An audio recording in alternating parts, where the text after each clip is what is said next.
జూబ్లీహిల్స్ ఉప ఎన్నికలపై ప్రధాన రాజకీయ పార్టీలన్నీ నజరు పెట్టాయా? ఎన్నికల షెడ్యూల్ రాకపోయినా ఇప్పటి నుంచే అధికార ప్రతిపక్ష పార్టీలు దూకుడు పెంచాయా?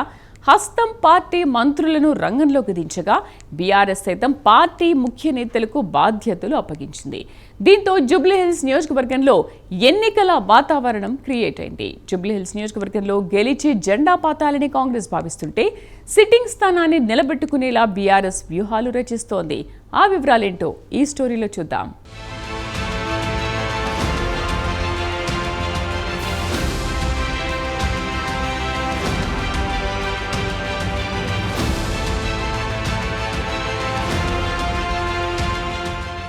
తెలంగాణ రాజకీయాల్లో ఇప్పుడు జూబ్లీహిల్స్ ఉప ఎన్నిక హీట్ పెంచేసింది. బైపోల్కి ఇంకా సమయం ఉన్నప్పటికీ పార్టీలు మాత్రం ఇప్పటి నుంచే వ్యూహ ప్రతివ్యూహాలతో సిద్ధమవుతున్నాయి. ఈ నేపథ్యంలోనే జూబ్లీహిల్స్ బైపోల్స్లో ఎవరిని బరిలోకి దింపాలి అనే దానిపై లెక్కలు వేసుకుంటున్నాయి. మరోవైపు ఆశావహులు కూడా తమ సత్తా నిరూపించుకునేందుకు తహతహలాడుతున్నారు.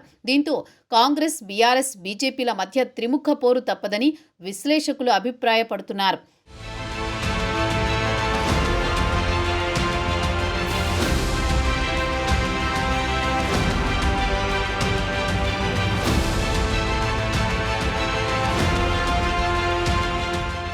గ్రేటర్ పరిధిలో జరగనున్న మరో ఉప ఎన్నికపై అన్ని పార్టీలు ఫోకస్ చేస్తున్నాయి. జూబ్లీహిల్స్ నియోజకవర్గ ఎమ్మెల్యే మాగంటి గోపీనాథ్ మృతితో 6 నెలలలోపు ఇక్కడ ఎన్నికలు నిర్వహించాల్సి ఉంది. దీంతో కాంగ్రెస్, బీజేపీ, బీఆర్ఎస్ పార్టీల్లో హడావుడి మొదలైంది. ఎన్నికల్లో పోటీ చేసేందుకు అన్ని పార్టీల్లోనూ ఆశావహులు ఉత్సాహం చూపిస్తున్నారు. టికెట్ కోసం ప్రయత్నాలు ప్రారంభించారు. జూబ్లీహిల్స్ నియోజకవర్గంలో మొత్తం 3,87,206 మంది ఓటర్లు ఉన్నారు. ఈ నియోజకవర్గంలో స్లమ్ ఏరియాలు ఎక్కువగా ఉన్నాయి. దీంతో ఇక్కడ పాగా వేయాలంటే కాస్త మాస్ ఫాలోయింగ్ ఉన్న వారికే ఎక్కువ అవకాశాలుంటాయి.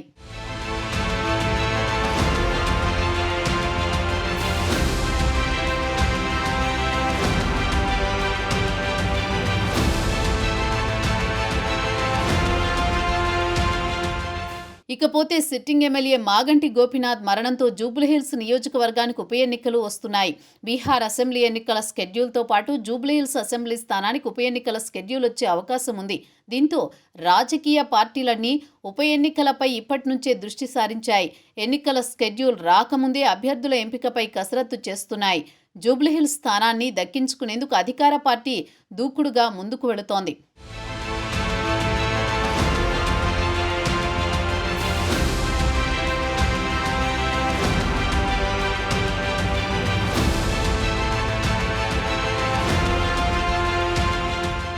జూబ్లీహిల్స్ అసెంబ్లీ ఉప ఎన్నికల్లో పోటీపై అధికార కాంగ్రెస్ పార్టీ స్పెషల్ ఫోకస్ పెట్టింది. ఇప్పటికే 3 రాష్ట్ర మంత్రులను రంగంలోకి దింపారు. తుమ్మల నాగేశ్వరరావు, వివేక్ వెంకటస్వామి, పొన్నం ప్రభాకర్కు ఉప ఎన్నికల ఇన్ఛార్జీలుగా నియమించింది హస్తం పార్టీ. మరోవైపు డివిజన్ల వారీగా కార్పొరేషన్ చైర్మన్లకు బాధ్యతలు ఇచ్చింది. దీంతో కాంగ్రెస్ స్పీడు పెంచింది. జూబ్లీహిల్స్ నియోజకవర్గంలో ఉన్న అన్ని డివిజన్లలో కాంగ్రెస్ సమావేశాలు నిర్వహిస్తోంది. మంత్రులు అభివృద్ధి కార్యక్రమాల పేరిట నియోజకవర్గంలో విస్తృత పర్యటనలు చేస్తున్నారు.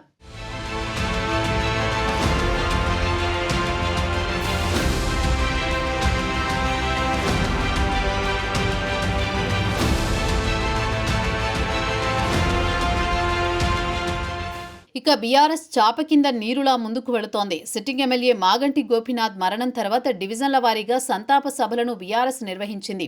సంతాప సభల్లో దివంగత ఎమ్మెల్యే మాగంటి గోపీనాథ్ సతీమణి మాగంటి సునీత పాల్గొన్నారు. నియోజకవర్గంలో సమన్వయం బాధ్యతలను ఎమ్మెల్సీలు దాసోజు శ్రవణ్, పోచంపల్లి శ్రీనివాసరెడ్డికి అప్పగించింది పార్టీ.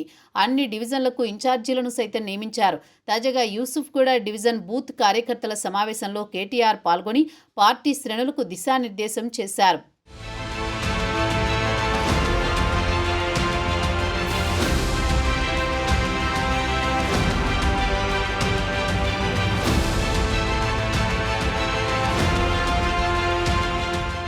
ఇదిలా ఉంటే జూబ్లీహిల్స్ నియోజకవర్గం ఏర్పడిన నాటి నుంచి ఒక్కసారి మినహా మాగంటి గోపీనాథ్ ఎక్కువసార్లు ఎమ్మెల్యేగా గెలిచారు. మొదట టీడీపీ, ఆ తర్వాత బీఆర్ఎస్కు కంచుకోటగా ఈ నియోజకవర్గం ఉంది. ప్రస్తుతం మాగంటి మరణంతో త్వరలో వచ్చే ఉప ఎన్నికల్లో టికెట్ ఆయన సతీమణి మాగంటి సునీతకు ఖరారు అయినట్టుగా టాక్ నడుస్తోంది. గులాబీ అధిష్టానం సైతం మాగంటి గోపీనాథ్ కుటుంబానికి టికెట్ ఇవ్వాలని భావిస్తున్నట్టుగా తెలుస్తోంది. అందులో భాగంగానే మాగంటి సునీత నియోజకవర్గంలో పర్యటనలు చేస్తున్నారు. ఇక కాంగ్రెస్ టికెట్ విషయం ఆ పార్టీ అధిష్టానం నిర్ణయిస్తుంది. ప్రస్తుతం టికెట్ విషయం పక్కకు పెట్టి గెలుపుపై ఫోకస్ పెట్టింది. ఇక నియోజకవర్గంలో పాగా వేయడమే ధ్యేయంగా మంత్రులు సామాజిక వర్గాల వారీగా సమావేశాలు నిర్వహిస్తున్నారు. దీంతో జూబ్లీహిల్స్ నియోజకవర్గంలో ఇప్పటి నుంచే ఎన్నికల మూడొచ్చేసింది.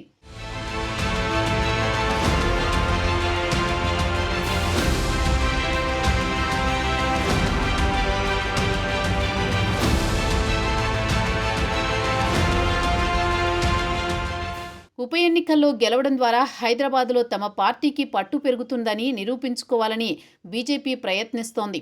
ఒక పక్క కేంద్రంలో మోదీ పాలన, వివిధ సంక్షేమ పథకాల అమలుతో బీజేపీకి ప్రజలు దగ్గరయ్యారన్న సంకేతాన్ని ఇవ్వడానికి ఆ పార్టీ కూడా ఈ ఉప ఎన్నికలను ఇద్దరు కీలక నేతలకు సవాలుగా పరిగణించింది. కేంద్ర మంత్రి కిషన్ రెడ్డి ప్రాతినిధ్యం వహిస్తోన్న సికింద్రాబాద్ లోక్సభ నియోజకవర్గ పరిధిలో జూబ్లీహిల్స్ సెగ్మెంట్ ఉంది. మరోవైపు బీజేపీ రాష్ట్ర అధ్యక్షుడిగా ఎన్ రామచంద్రరావు ఎంపికైన తర్వాత వస్తున్న తొలి ఎన్నిక కూడా ఇదే. దీంతో ఇక్కడ గెలుపు ఇద్దరు నాయకులను ప్రతిష్టాత్మకంగా మారిందనే అభిప్రాయాలు వ్యక్తమవుతున్నాయి. ఇప్పటికే ఈ స్థానం నుంచి ఒంటరిగానే పోటీ చేసేందుకు బీజేపీ సిద్ధమవుతోంది.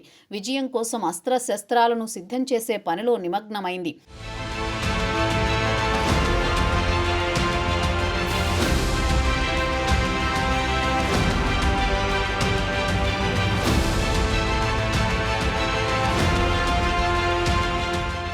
ఉప ఎన్నికల్లో గెలిచి పార్టీపై, ప్రభుత్వంపై వ్యతిరేకత లేదని చెప్పాలని కాంగ్రెస్ భావిస్తోంది. సిట్టింగ్ స్థానాన్ని గెలుచుకుని తమ పట్టు నిలుపుకోవాలనుకుంటోంది బీఆర్ఎస్. మరోవైపు బీజేపీ గ్రేటర్లో తమ పార్టీ గట్టి పట్టు ఉందని నిరూపించుకునేందుకు ట్రై చేస్తోంది.